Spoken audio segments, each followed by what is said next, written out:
left of the booking office now.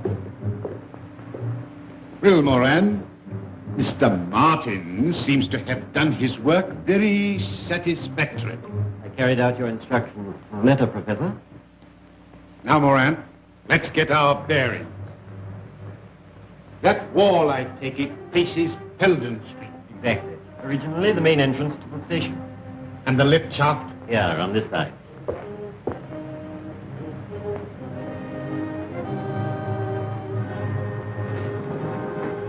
Lift at the bottom. 80 feet below. Quite a drop. Eh, Moran? The power was cut off, of course, when they closed the station. I think we are secure from any interference here, Moran. It's quite a fortress. A fortress that I fancy even Mr. Sherlock Holmes will find it difficult to storm. Dr. Watson. Oh, well, very fellow, you caught cold? No, it's this infernal atmosphere. Oh, I suppose it is pretty thick. Thick? My dear Holmes, it's intolerable. You could cut it with a knife. What if I open the window? You walked here, I perceive. Yes. And on the left-hand side of the street. Yes, that's right. But how in the world did you know? My dear fellow, it's simplicity itself. You've got a little reddish soil adhering to your shoe. They're pulling up the flagstones in front of the Wigmore Street post office, and as the pavement is covered with that reddish soil, it's difficult to avoid treading in it. The post office is on the left-hand side of the street. Oh, of course, when you put it like that, it does sound simple. It's elementary, my dear Watson. Elementary. By the way, Holmes, I hope you've decided to take that holiday I prescribed for you. Well, up to 9 o'clock this morning, I was distinctly averse to the idea.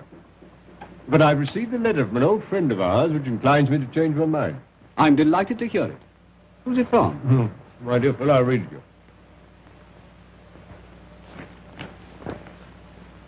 My dear Holmes, I'm sending you and the doctor yet another invitation to visit me here. Believe it or not, it's 20 years since you disposed of the hound of the Baskervilles for me. Bless my soul, can you believe that, Watson? Seems impossible to me. Amazing. My daughter Diana is anxious to make your acquaintance. Yes, but she's engaged, Watson. Yes, to young Trevor, a neighbor of theirs. Oh. I know you hate the country just as I hate London. But stretch a point and come down for a week or two with Watson. Yours ever, Henry Baskerville.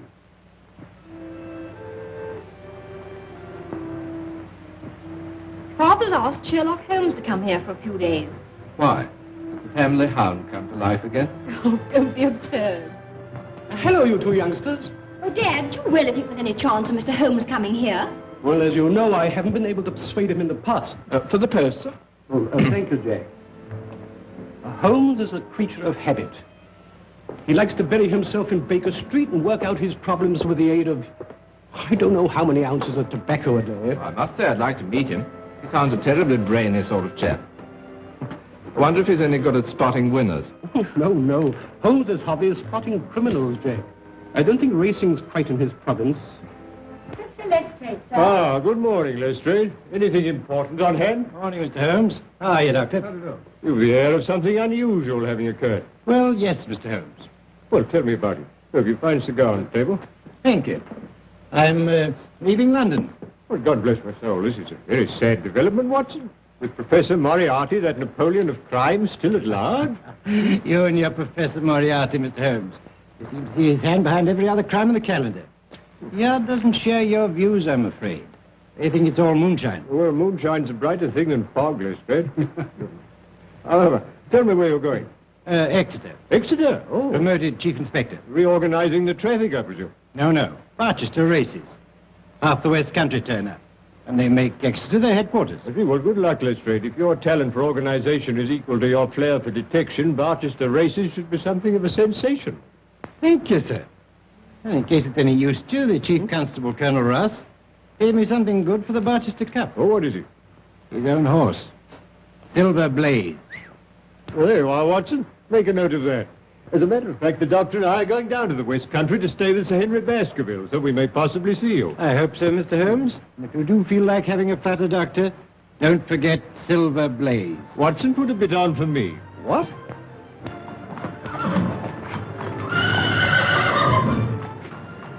Looks fit enough, Colonel. Best horse I ever owned. Hey, Straker? You're right, sir. It would take a good one to beat him. You fancy Lord Manston's horse, don't you? Desborough, yes, I have got a bid on him. We'll see how they stand at the betting tomorrow. There's a call over today at the Victoria Club. We'll probably hear all about it tonight. Oh, before I go, could I have a word with you alone, Colonel? Certainly. What is it? Well, I want to ask you a favor. I hope you won't mind. Could you lend me... Well, I really want £500. Monkey.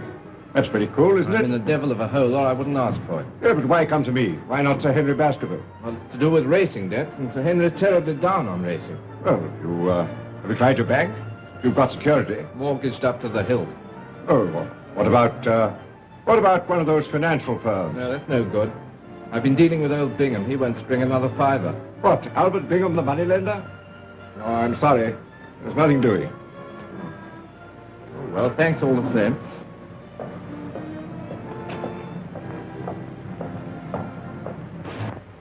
Got those instructions, Barton? Sure. I'm expecting a visitor in a few minutes. You'd better stand by with Prince till he goes. Very good, Professor. Eh? Bring him in.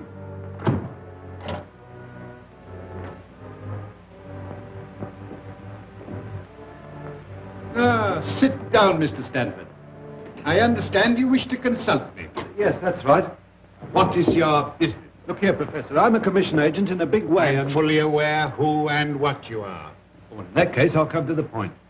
I've laid bets amounting to over £150,000 against Silver Blaze for the Barchester Cup, when his price was 100 to 6 against. You follow that? Perfectly. His trial yesterday proves he's a smasher, a world beater. At the call over at the Victoria Club tonight, he finished up a firm favourite at 7 to 2 against. I can't lay off anything to speak of, so to cut a long story short, if Silver Blaze wins the cup, I go out of business. I see. And you wish me to arrange that Silver Blaze does not come under starter's orders. Is that it? Exactly. I must confess that this is a somewhat unusual experience, even for me. I've had some little association with the turf, merely as a form of recreation. And I have found in general that bookmakers are an honorable body of men. See here, Professor, I haven't come here... Sit down. I presume you are aware that what you're asking is out of my usual line of business. I thought you were prepared to take on anything for a consideration. Quite. It depends on the size of the consideration. Well, I've told you what I stand to lose. What's your price? £10,000. Pretty steep, isn't it? It is not my custom to argue about these matters, Mr. Stanford. Take it or leave it. Very well. Then that settles it. Now, Mr. Stanford, a few details. I'm going home now, Straker. I shall be there if you want me.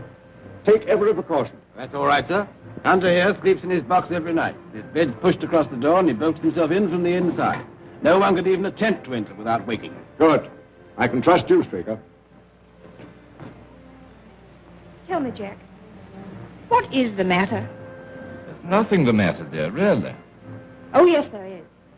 I noticed it the moment you arrived. You're worried about something, aren't you? Really, darling, it's nothing. Here's the car.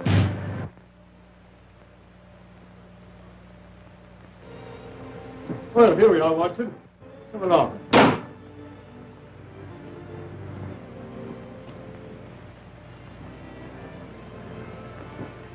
My dear Holmes, delighted to see you.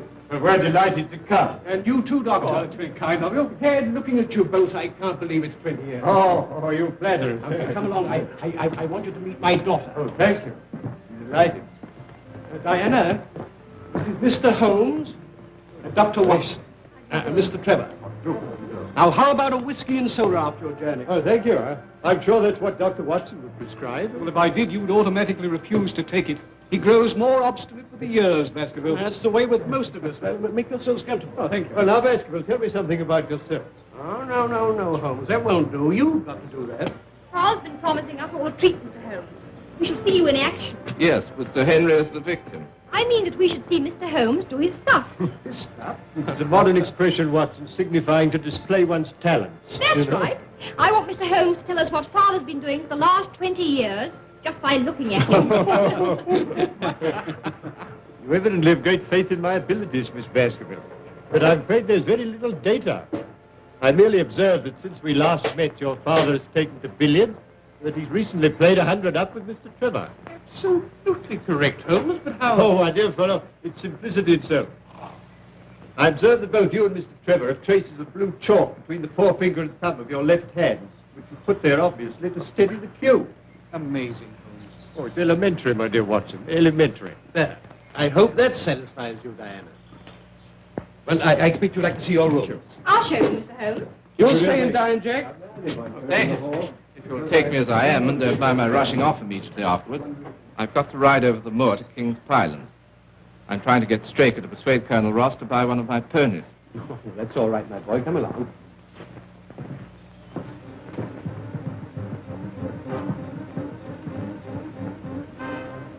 This is the place we arranged he should meet us. What's the time? It's just 8 o'clock. Here it is. You understand? Don't fail.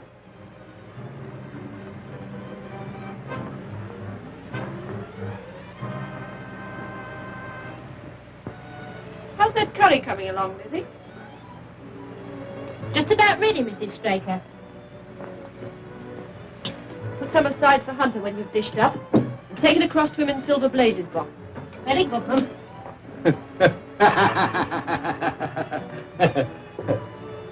Everything all right, Hunter? Yes, thank you, sir. I do hope Mr. Straker isn't late, especially asked for curry.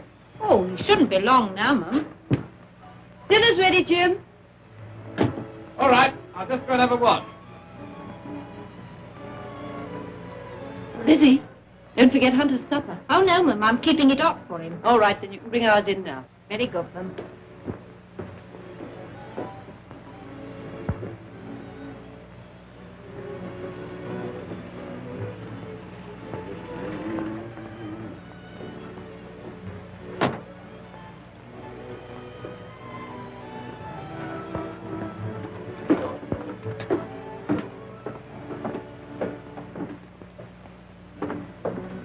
Yeah?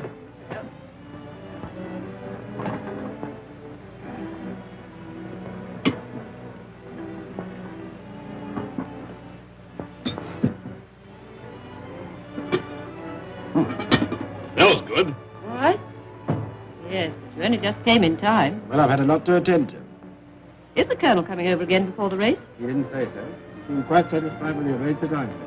Who are you sending in the horse box with Silver Blaze? I shall send Hunter, of course. And Simpson will probably follow along with it. What's the betting on Silver Blaze now? 7-2, I think it was the last call over. Here's your supper, Ted. Thanks. Night, Ted. Bye-bye, Liz.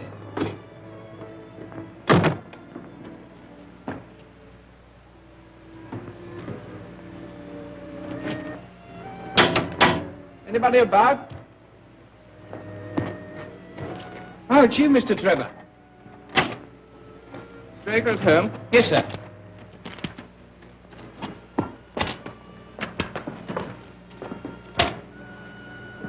Look out for the mare for me, will you, sir? Very good, sir.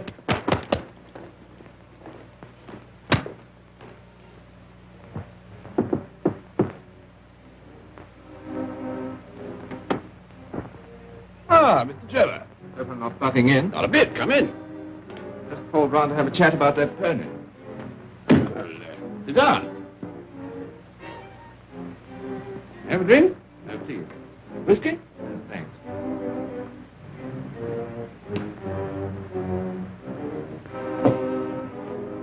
Whose horse is that, Simpson?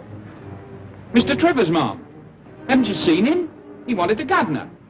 Oh. I suppose he came while I was in the kitchen. Well, that's really all I came about. I want the Colonel to have the first refusal. I might tell him the price I've quoted and let me know what he says. Very good, Mr. Trevor. Oh, Oh, well, never mind.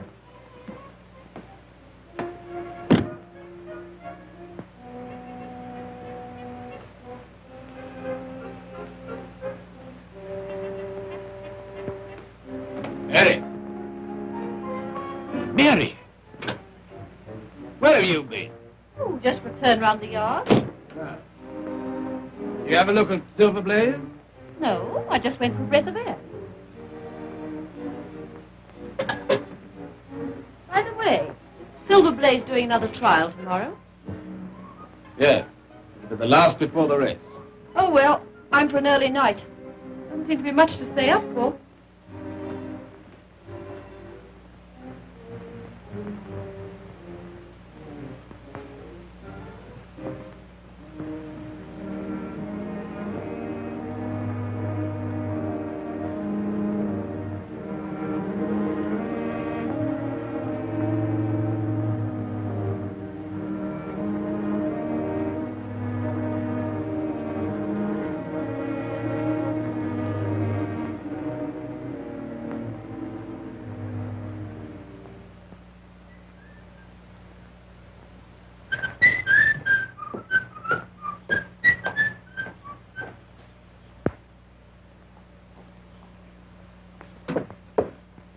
Here, take my cup.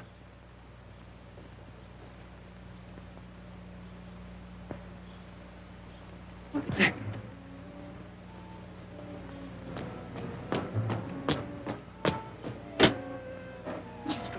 Where's the governor?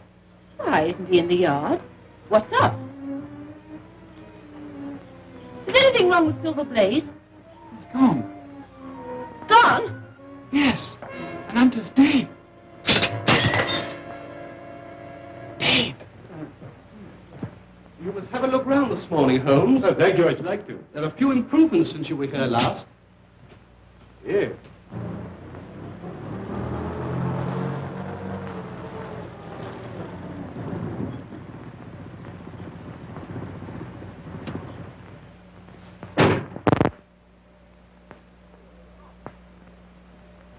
Hello, Ross. Who's there with him? Well, unless I'm much mistaken, that's my old friend Lestrade. Recently a member of the London police force, now transferred to Exeter. Hello, Ross. Morning, Baskerville. This is an early visit. Well, Lestrade, I didn't expect to see you so soon. You are Mr. Sherlock Holmes, I presume. Yes, and this is Dr. Watson. How do you do? I thought I could find Mr. Trevor here. Why, yes, here is Mr. Trevor. Ah, I want a word with you, Mr. Trevor. See, Ross, what's happened? There's the devil to pay, Baskerville. Last night, Silver Blaze was stolen. Hunter, my head lad, poisoned, and Straker has vanished. What's it got to do with Jack? That's what I'm here to find out. Well, perhaps we'd better go indoors. Come along, Ross. Now, Mr. Trevor, I'm in charge of this case, and I want to ask you a few questions. At the same time, I must warn you that anything you say may be used in evidence. You were at King's Pyland last night. I rode over from here after dinner, yes. Why were you over at King's Pyland, Mr. Trevor? See Straker about the sale of a polo pony. That all? Yes. Why? You didn't make that an excuse to try and get information from the stable boys about Silver Blaze, for instance. What the devil do you mean? Not interested in Silver Blaze, perhaps. I'm interested in the race, certainly. So are thousands of other people. Now, Mr. Trevor. Just one moment, Lestrade, if you would allow me. Mr. Trevor, you say you discussed the sale of a polo pony with Mr. Straker. Was anyone else present? No. But not even Mrs. Straker? No. Quite. Now, Mr. Trevor, you said just now that you weren't particularly interested in Silver Blaze. You happen by any chance to have your betting book on you?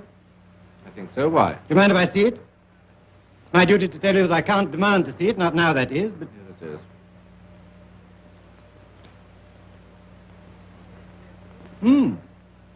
I see you backed Desborough, the second favourite for the Barchester Cup, to win you £5,000, Mr. Trevor. 5,000?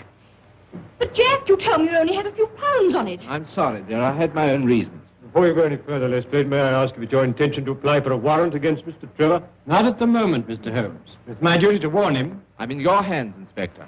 I won't run away. As a justice of the peace, I will be answerable for Mr. Trevor. You better stay here, Jack, while the investigation's going on. Well, thank you, Sir Henry. Very well. Now, Mr. Holmes, I may as well be frank with you. There are things in this case which completely baffle me. Really? You surprise me. I was saying to Colonel Ross that I'd be glad of your cooperation. Well, The case certainly has some points of interest.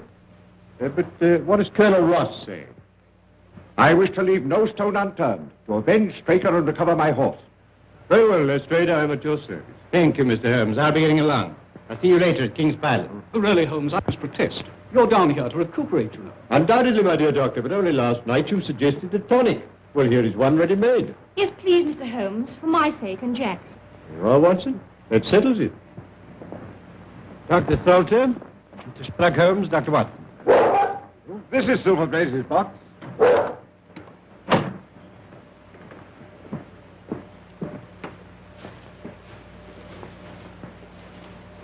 So what, in your opinion, was the cause of death, Doctor? An overdose of powdered opium. In that case, he would have died in his sleep. That is so. The remains of the lad's supper, I presume. Yes, curried mutton. Oh, curry? That's significant, Lestrade. I don't know, Mr. Holmes. Any food containing sufficient poison could cause death. Oh, would it really? Really, I hadn't thought of that. Now, look, you must read my little monograph on the whole art of poisoning. Did the people of the house partake of the same dish without any ill effect? Yes, Mr. Holmes? Where is the stable boy who discovered the crime? Somewhere outside in the yard. Would you let me see him? Certainly, I'll fetch him.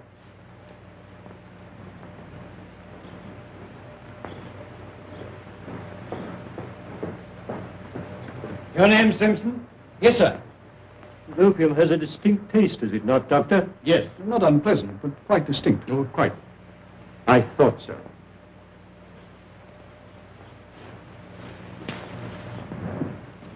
Is this the boy? Yes.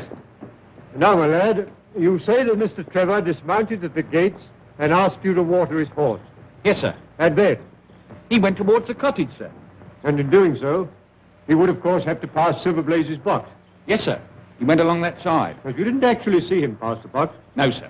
I had my back to him. Yes. Thank you, that'll do. You can go back to your quarters. Very good, sir. Would you like to question Mrs. Straker, Mr. Holmes? Not at the moment. But by the way, Colonel, there's another training stable. Quite close, I believe. Yes, Capleton. Silas Brown trains Lord Manston's horses there. Lord Manston's Desborough's second favorite. Yes. Oh. Then, with the exception of Baskerville Hall and Trevor's place, your only neighbor would be Silas Brown. Yes. I phoned Brown at once on the discovery of a crime. He knows nothing. Oh, and there's nothing to connect Mr. Trevor with the Capleton stable. Nothing. Oh, by the way, Colonel, have you an old shoe of Silver Blaze? Yes, here.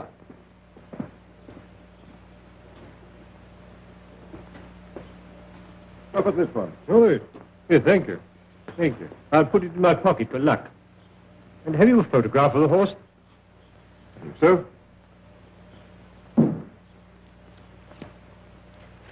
Is this too? Perfectly. Thank you. Do you mind? Not at all. Now, Watson, let us transfer our activities to the moor.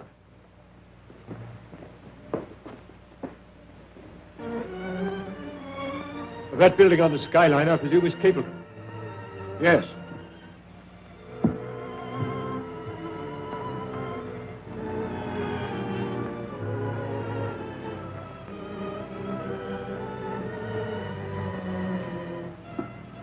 But there's an imprint of a hoof here. Slight but quite distinct.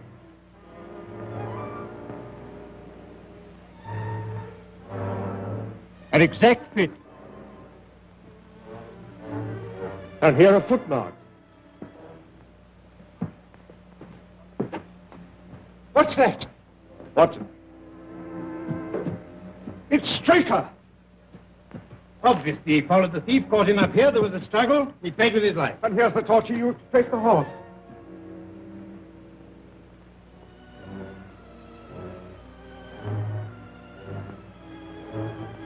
This is a very singular knife. Surely this is something in your line, Watson. Yes. It's what we call a cataract knife. Yeah. As I thought.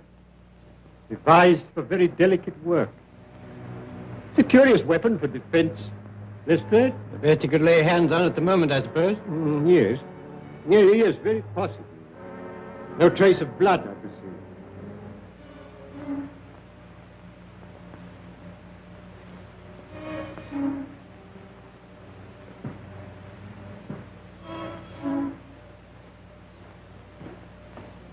Why, that's Straker's coat. This is curious, Lestrade. What, Mr. Holmes? Looks as though the murderer let him take his coat off before the struggle. Couldn't he have taken it off afterwards? Well, that's one explanation. Though it's difficult to see with what motive. However, take it, Lestrade, and make a careful inventory of everything you find in the pocket. Very good, Mr. Holmes. And now I suggest that you and the Colonel return to King's Pyland and arrange for the removal there of the body. And then perhaps you'd be good enough to meet us with a car by that bridge in, say, an hour's time. Dr. Watson and I are going to take a little walk over the moor. Very good, Mr. Holmes. In an hour's time. Now, Watson, let us leave the question of who killed Straker for the moment and confine ourselves to finding out what has become of the horse. Well, how are you going to set about it? Well, a horse will always herd of its kind. Silverblaze, if left to himself, would either have returned to King's Pyland or gone to Capleton. If my assumption is correct, that is our direction. Hoof prints again. Let's carry on a little further. Look, Watson. Look here. There's a man's footprints beside the horses. A man wearing square-toed boots. The horse was alone before. Precisely. It was alone before.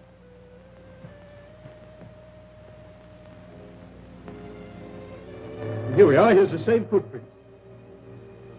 This time they're coming from Capleton. Yes, let's follow the trail. Looks in the pink, doesn't it? Yes, ready for anything. Aren't you desperate?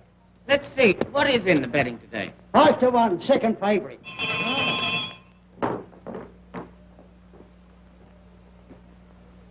Journey's in, Watson. We don't want any lightless here. I only want to ask a question. Am I too early to see Mr. Silas Brown? Well, I don't know, sir. He was up rather late last night. What is Dawson? No gossiping. Get on with your job. Very good, sir.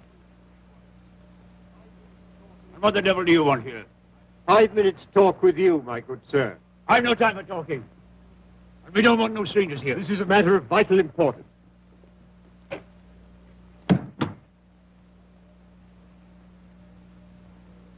a lie. A lie. Very well. Shall we talk it over here or inside? All right. Come on. I shan't keep you more than a few minutes, Watson. That's all right, Holmes. Now, Mr. Brown, I'm at your service.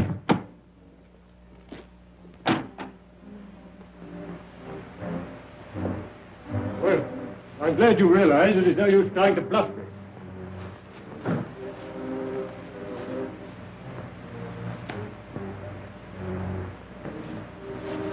Yes, that's quite a clever bit of faking, Brown.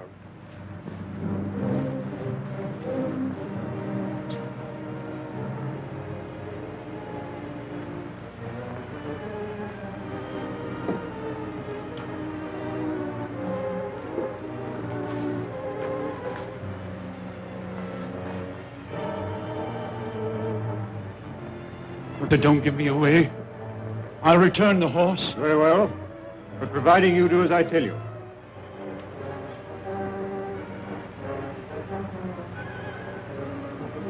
Now, Brown, no tricks. You understand? I understand, sir. Your instructions shall be carried out faithfully. Very well. You guard him night and day. And engage a special detective escort when you take him to Barchester. I will do everything you say, sir. The horse shall be there. Very well. But remember... You may trust me, sir. Yes. Yes, I think I can.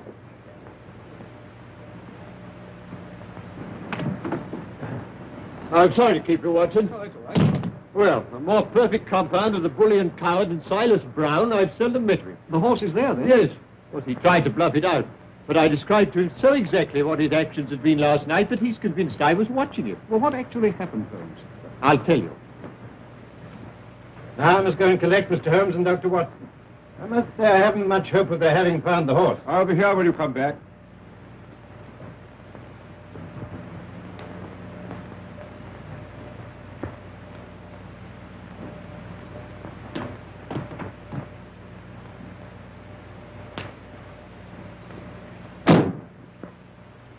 Surely Brown was running a tremendous risk. Oh, my dear Watson, Silas is an old horse faker. He left nothing to chance. You actually saw the horse? Yes. Well, I must say this for Silas. He certainly made a good job of it. Well, aren't you afraid to leave it with him? My dear fellow, he'll guard it as the apple of his eye. He knows that his only hope of mercy is to produce it safe. Horse stealing is a serious crime. And Colonel Ross doesn't impress me as a man who'd be likely to show much mercy in any case. Well, the matter doesn't rest with Colonel Ross. I follow my own methods and tell as much or as little as I choose. I don't know whether you've observed it, Watson, but the Colonel's manner to me has been somewhat rude. I'm inclined to keep him in suspense. Say nothing about the horse. Well, of course not, Holmes, without your permission. Good old Watson. Ah, here's Lestrade with the car.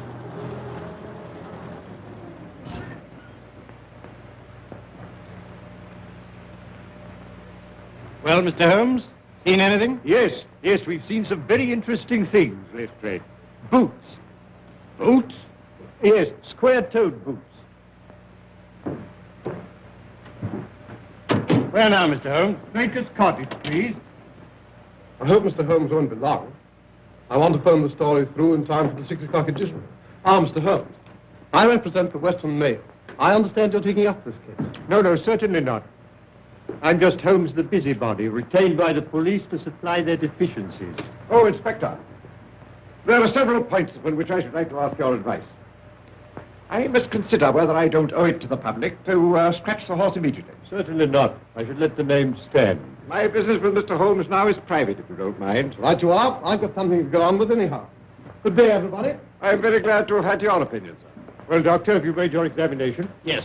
Straker was killed by a savage blow from some blunt, heavy instrument delivered with enormous force. Lestrade, let me see his coat. Will you have it there? Yes, here it is. Thank you. I presume you made the inventory I asked for. Don't ask me, Mr. Holmes.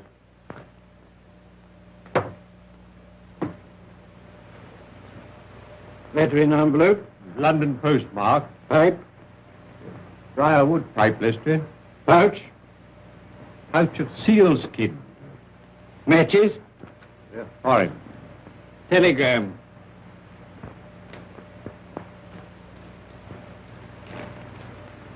Handed in at Coombe Tracy. Let's see what the letter says first. Bingham & Co. Financier.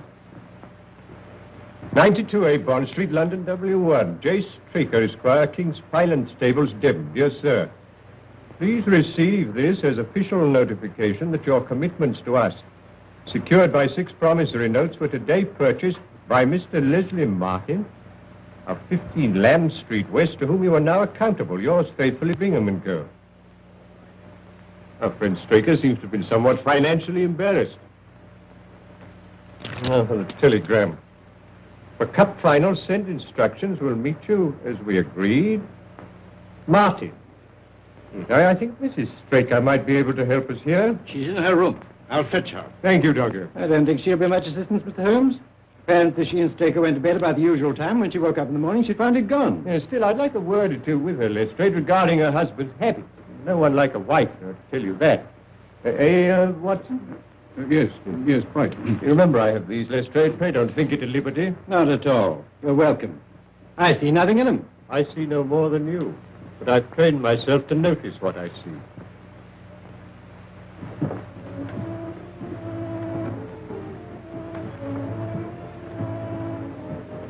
Oh, Mr. Lestrade, have you discovered anything? No, Mrs. Straker. Mr. Holmes has come over to help us. We shall do all that's possible. I won't detain you a moment, Mrs. Straker. I realize what you're going through. I just want to ask you this. Are you by any chance a light sleeper? Yes, Mr. Holmes. As it happens, I am. I noticed a dog in the yard. Does he sleep out there at night? Yes, always. He's a very good watchdog. You didn't by any chance hear him barking during the night? No, I didn't. No.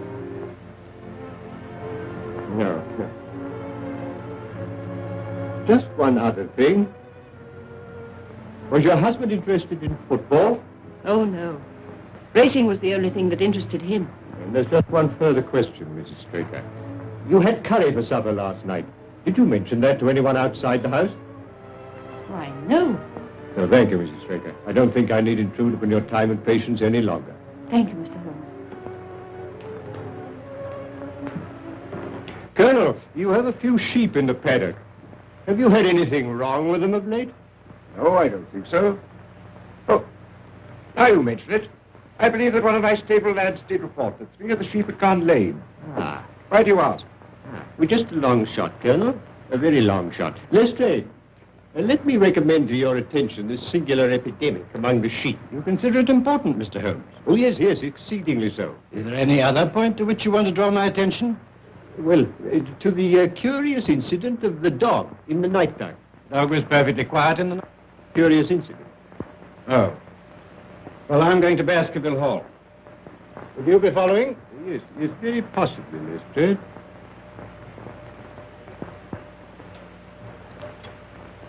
Hello. Hello. Hello. Could you please give me Coombe Tracy Post Office?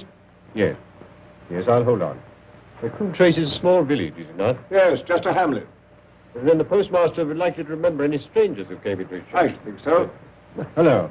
Hello, is that the postmaster, Coombe Tracy?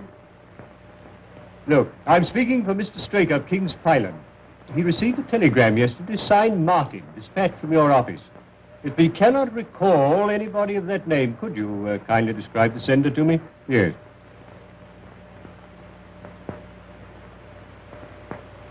Oh, there were 2 of them.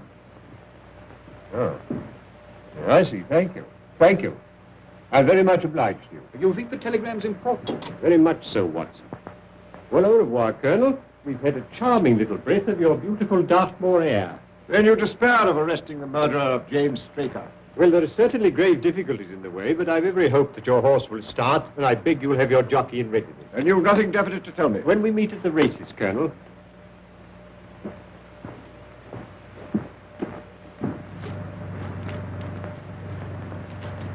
What do you make of it all, Holmes? It's innocent looking enough at first sight, Watson. But the fact that Straker was not interested in football persuaded me that this is not to be taken at its face value. You observed, of course, that the name of Martin appeared in both the letter and the telegram. Yes, it struck me as curious. It is highly significant, Watson. This telegram is peculiarly interesting. You mean it's in code? Yes, and a very elementary one. By simply crossing out each alternate word, the message assumes an entirely different meaning. Instead of a request, it becomes a peremptory order. For final instructions, meet as agreed. Martin. What did the postmaster at Coombe Tracy tell you? He described the senders. 2 strangers. Unquestionably Moriarty and Moran. Watson, the professor, is behind all this. You mean he's responsible for the deaths of Hunter and Straker? Of Hunter, yes. Of Straker, no. In fact, I fancy that Straker's death was the most unfortunate thing that could possibly happen from Moriarty's point of view. All through the season, my luck was dead out.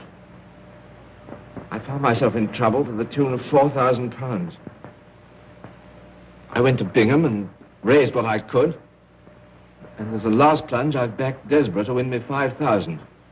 Make or break. Well, why didn't you come to me, my boy? Well, you're not a betting man, Sir Henry, and I was afraid you wouldn't understand. That's why I kept it dark, even from Diana. And now that loathsome inspector. Oh, come now, it's no use calling him names. In view of these bets, he'd every reason to be suspicious. I don't care. He's a thoroughly nasty person. I disliked him from the first moment I met him. Inspector Lestrade. Any news, Inspector? Yes, very grave news, Sir Henry. We found Straker's body. Body? Do you mean he's... Murdered. On the moor about a mile from King's Pyland. Sherlock Holmes takes up the case. Sherlock Holmes, Moran. Once again, that man is crossing my path. There is not room in the world for both of us.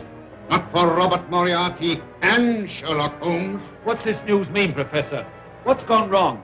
What does this man Holmes know? I tell you, if Silver Blaze goes to the post and he's fit... There is a big difference, Mr. Stanford, between a horse going to the post and winning the race. You had my assurance. I am not in the habit of failing my clients. Moran, tell Barton to take Mr. Stanford home, then come straight back. Yes, sir.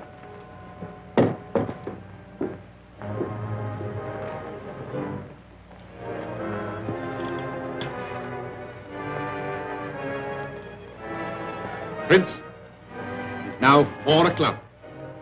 Have the car ready in 15 minutes. Very good, Professor. Are we out for a long run? Yes. We've got to be back in Devon well before midnight. And, Prince, we'll need the gun. Okay.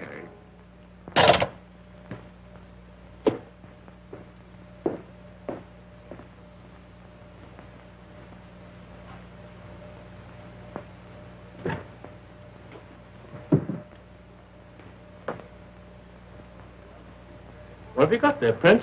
Oh, you haven't seen this little gadget before, have you? No. You hadn't joined us when it was last used. Let's have a look. It's a magazine air gun, absolutely silent and immensely powerful.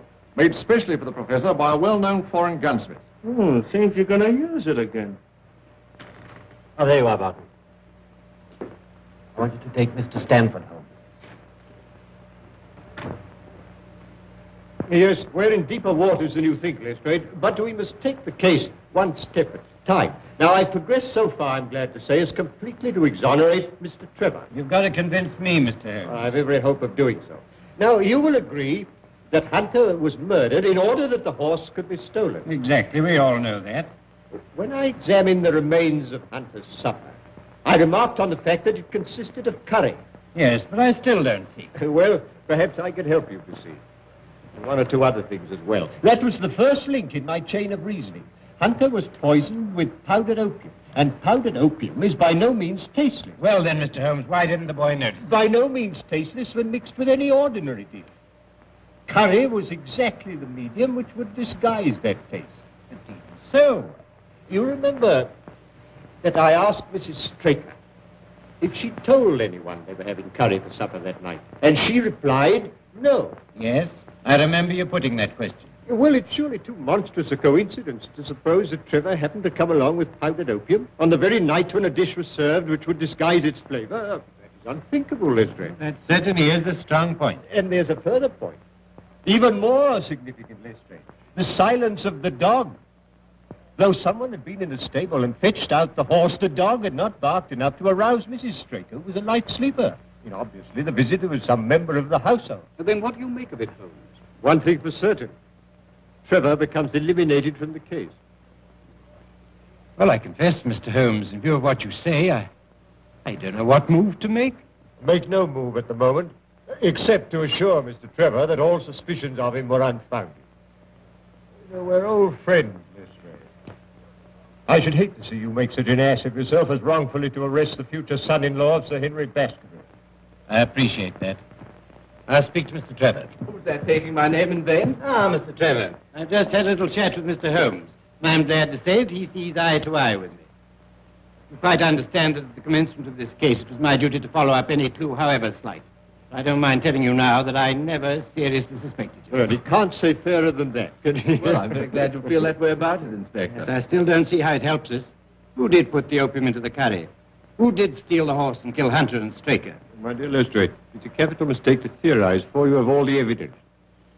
It biases the judgment. Then you're not going to tell us anything, Mr. Holmes? Well, not at the moment, Miss Baskerville. There's one other link in the chain to be tested, and to do that, I'm afraid we must return to London tonight. Tonight? Yes, Dr. Watson and I are sorry to have to run away like this. Well, there's nothing before the midnight train from Exeter. Dinner will be ready in a few moments. You've heaps of time to dine here in comfort before you go. Well, thank you. I shall be delighted. I hope you'll stay and dine too, Inspector. Oh, thank you, sir.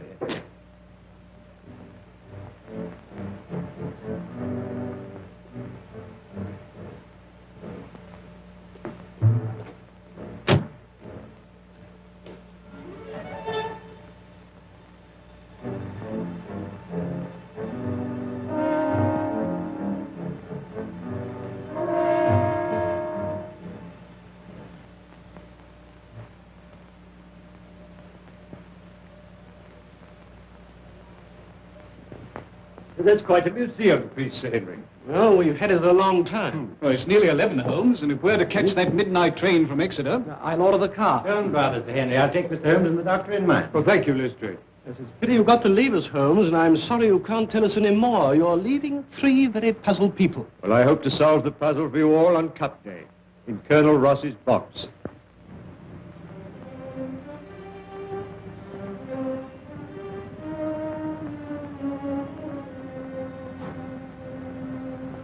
What's happening? I think he's going all right.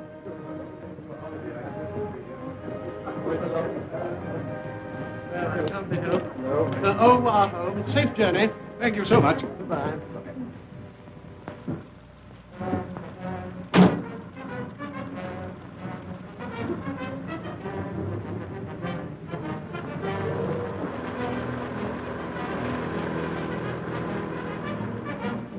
Quick, back to the car.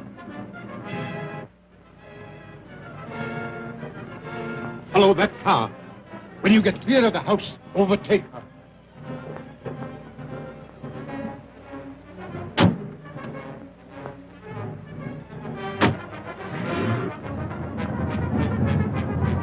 I've the strongest reasons for thinking that Professor Moriarty's the brains behind this crime. You know, he seems quite an obsession with you. You still don't believe in the Professor? Frankly, Mr. Holmes, I do not.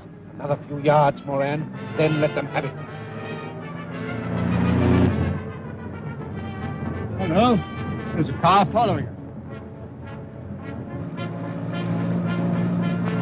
Quick, down for your life.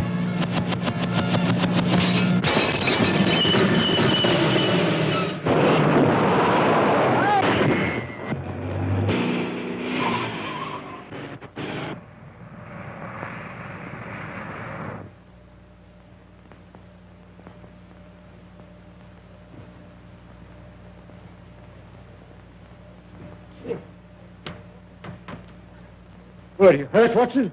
No, only a few bruises, but where's the driver? Here I am, sir. I'm all right. Sure? No bones broken? My word, this is a lucky escape. Look, where's Lestrade?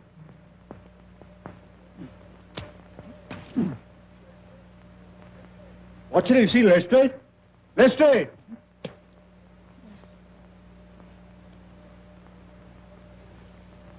Ah, there you are, Lestrade. Well, do you believe in Professor Moriarty now?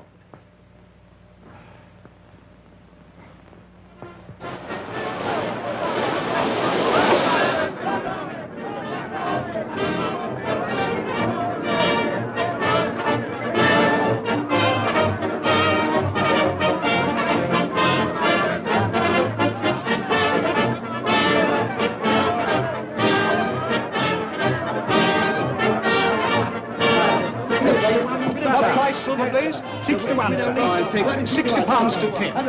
Silver blades, 60 pounds to 10. Number 569. Silver blades, 5 to 1.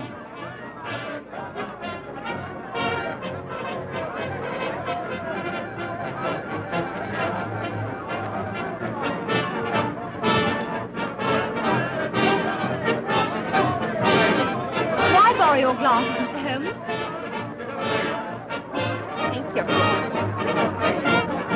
You doing anything for the sweetheart, eh? Well, they tell me sunstroke has a good chance. Oh, Mr. Holmes, you've assured me that my horse will go to the post. But we are still waiting to know who killed Straker and Hunter. I promised you should know everything today, Colonel, and you shall. Oh, Watson, you've been having a little flutter, I see. What? Well, if you want to conceal it, I suggest you find a deeper pocket for your betting ticket. It's all very well, Mr. Holmes, but we're waiting. Yes. Well, Colonel, in the first place, it will come as a shock to you to learn that Straker was a scoundrel, utterly unworthy of your confidence. Are you serious, Mr. Holmes? Yes, acting under the orders of a master criminal who bought up his debts and so had it in his power to ruin him. He poisoned Hunter and then took Silver Blaze out on the moor in the dead of night. I can hardly believe it. Straker? But to what purpose? It was his intention to use that singular knife, you remember I found in his hand, to nick one of the tendons of the horse. With your wide experience of the turf, Colonel, you know it's possible to do that subcutaneously and leave no trace. The result would be a slight lameness, which would put down a rheumatism or a strain in exercise. You say it was his intention. You mean he didn't succeed? No. I examined the knife. There was no trace of blood. But why didn't he do all this in the stable? Why take him out on the moor? Well, for the best of reasons. When so spirited a creature felt the nick of the knife, he would certainly have roused the soundest of sleepers. But how did you arrive at all this, Mr. Holmes? I found several clues, the chief of which was the knife. You remember my asking you if you found anything wrong with your sheep? Yes, I remember. When you told me that some of them had suffered from lameness, that confirmed my theory. That Straker, before tackling the delicate operation on the horse, had been practicing on the sheep. Good heavens. But who interrupted the plot? Who killed James Straker? I'll waive that question for a few minutes, Colonel. Hello, the numbers are going up. What number is Silver Blaze? 9.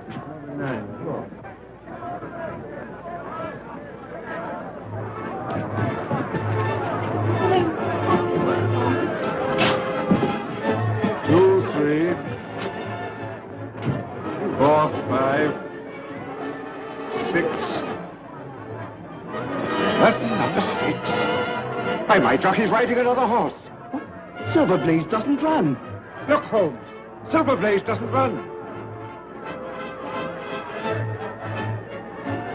There's been a mistake. The 6 should have been a 9.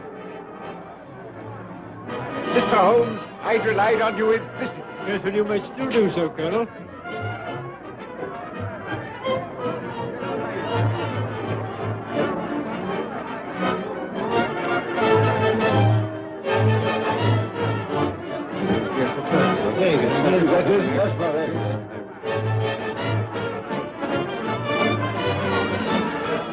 That's my horse. Yes, and that's the murderer of James Strait.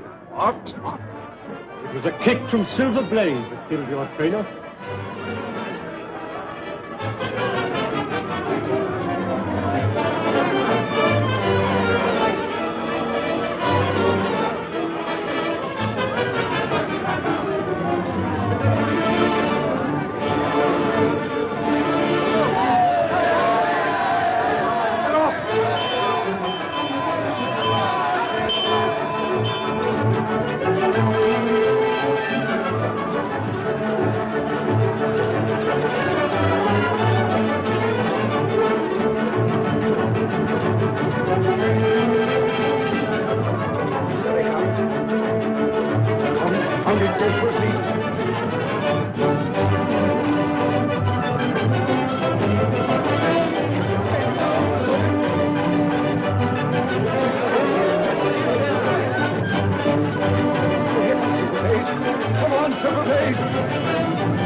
A bullet has penetrated the shoulder and lodged near the lung. But we heard nothing. You wouldn't.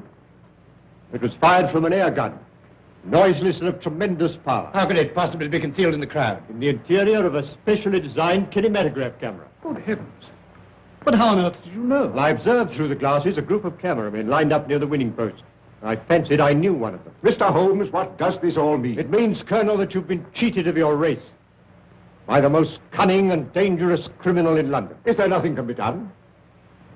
Lestrade, who's the most likely man to give me some information on the betting for the cup? Difficult to say. Old Sam Silver's a member of the Victoria Club and a good friend of mine. Where can we find him? It's 100 to 1 in the Champagne Bar at this moment. I'll stay here with Merton if you don't mind. There's no question about it. Stanford had laid over £100,000 against Silver Blaze and got left with it. Point him out to me. There he is, Mr. Holmes, in the dark suit and the bowler. Thank you, Mr. Silver. Watson, I want you to take particular note of that man. Not a word, Sam. Trust me. Excuse me, Mr. Holmes. You can rely on me to look after this. Yes, but I think you need a little unofficial help. Just to supplement your usual happy mixture of cunning and audacity. Is there anything I can do? Yes, my dear Watson. A job that involves tenacity of purpose, of which, my dear fellow, you've given me so many proofs. Look, I want you to remain here and never lose sight of Stanford. Lestrade and I will drive straight back to Baskervilles. Yes? Lestrade, will you give instructions for your car to be at Dr. Watson's disposal? Certainly, Mr. Holmes. And you might tell your chauffeur to get into Mutton. As soon as Stanford leaves, follow him. When he arrives at his destination, send the car back to Baker Street. Then go to the nearest phone box and tell me where you are and wait for me. Is that clear? Perfect.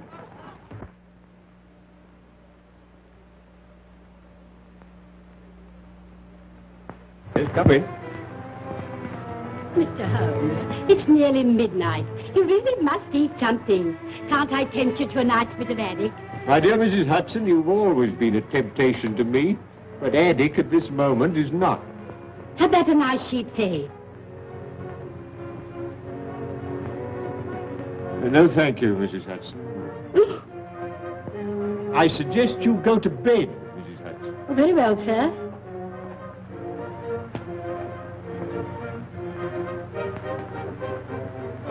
Still your move, Lestrade.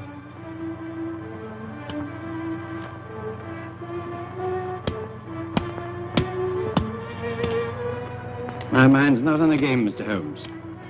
I wonder what has happened to Dr. Watson. Well, now, let's see. It was 5 o'clock when we left the course, and it's now... Well, now it's nearly midnight. We ought to hear something soon. But tell me, Mr. Holmes, why did you leave Dr. Watson to do the trailing? Why not yourself? Because, my dear Lestrade, when you set out to draw a badger that's gone to earth, you send a ferret down after him, while the man with the gun remains outside. Professor Moriarty is the badger, Dr. Watson is the ferret, and I, my dear Lestrade, am the man with the gun. I see.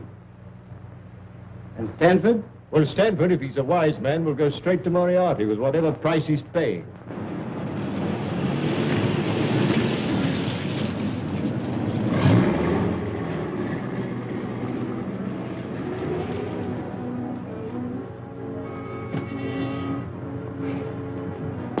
When you finish with the professor, you'll be taken back to where we picked you up.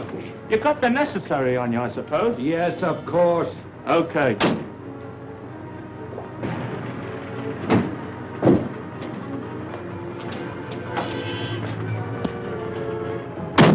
I want you to go straight to Mr. Holmes' rooms in Baker Street.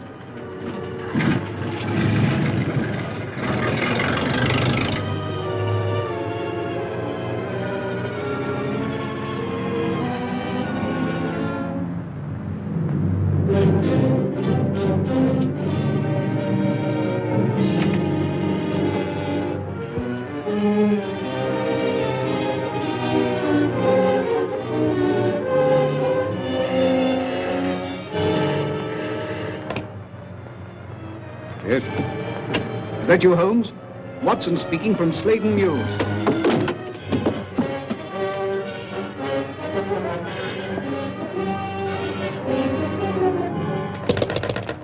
Watson!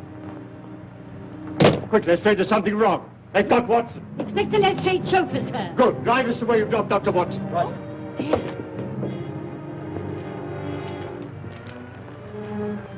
Quite correct, Mr. Stanford. I must say this case has proved more intricate than I anticipated. It should have been worth a trifle more. However, perhaps next time. You may go. Barton? Yeah.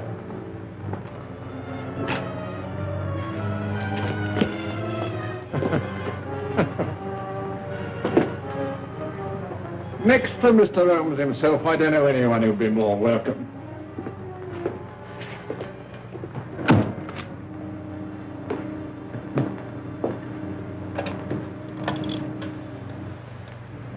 Hello. Professor? Who do you think I got here, of all people? No. Dr. Watson. Eh? Watson, did you say? Dr. Watson? What are you doing here? Moran. Yes. Yes. Caught him prowling around the yard. Shall I bring him in? No, not just yet, Prince. I leave him alone with his thoughts for a while. Nothing like a little suspense. I imagine that 3 weeks' wait for the hangman is infinitely worse than the final interview. Eh, Moran?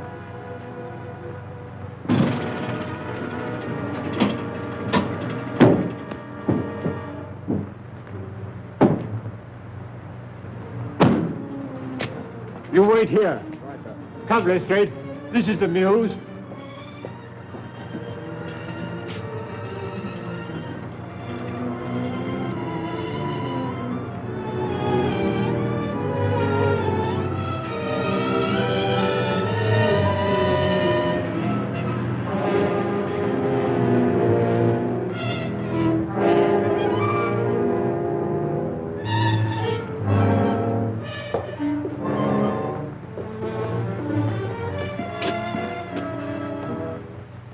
Looks pretty solid, Lestrade. What building is this? This must be the back of the old Felden Street Tube Station.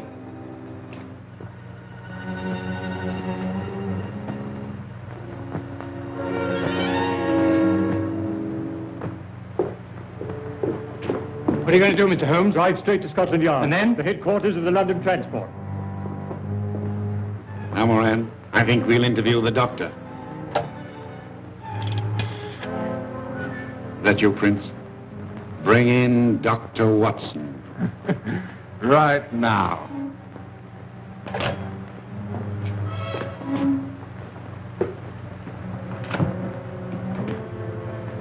Now then, Doctor.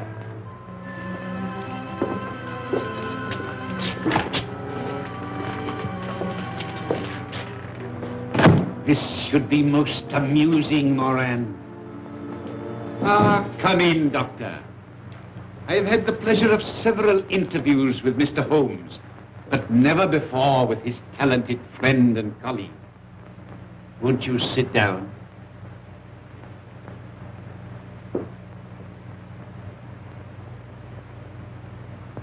May I ask what you are doing in this neighborhood? I'd good reason to think it was your neighborhood, Professor. Really?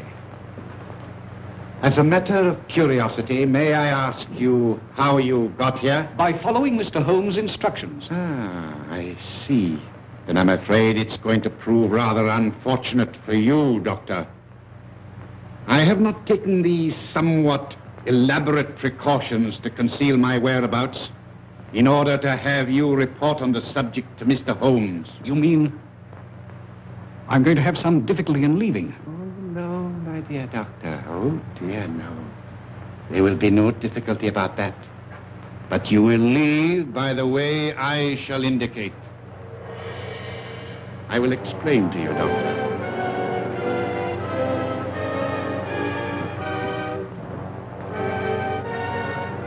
You are now in what was the Felden Street Tube Station. Behind that panel is the lift shaft. It's a sheer drop of 80 feet.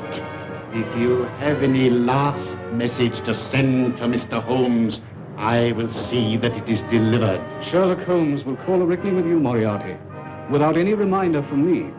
So that is your last word.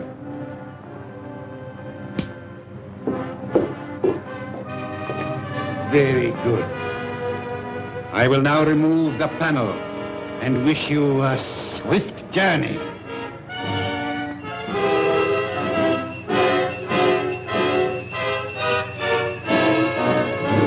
Don't move, any of you. Huh? Holmes! George! Except you, my dear Watson, who I'm sure will be more comfortable with us. You must excuse me for trespassing on your private property. I've had the lift put in order again. You clever... No compliments, please. I arrest you, Robert Moriarty. On what charge? For being concerned in the murder of the stable boy, Edward Hunter.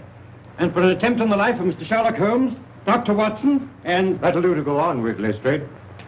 When the professor has answered to those charges, there will doubtless be a number of others to occupy his attention. Listen, Holmes. There's no prison can hold me. No, I almost wish that were true, Professor. Life will be very dull without your activities. Watson, might I trouble you for a match? I think our quiet rest in the country has been a great success. Holmes, blast you. Well, it's the most amazing case we've ever solved, Holmes. Elementary, my dear Watson. Elementary.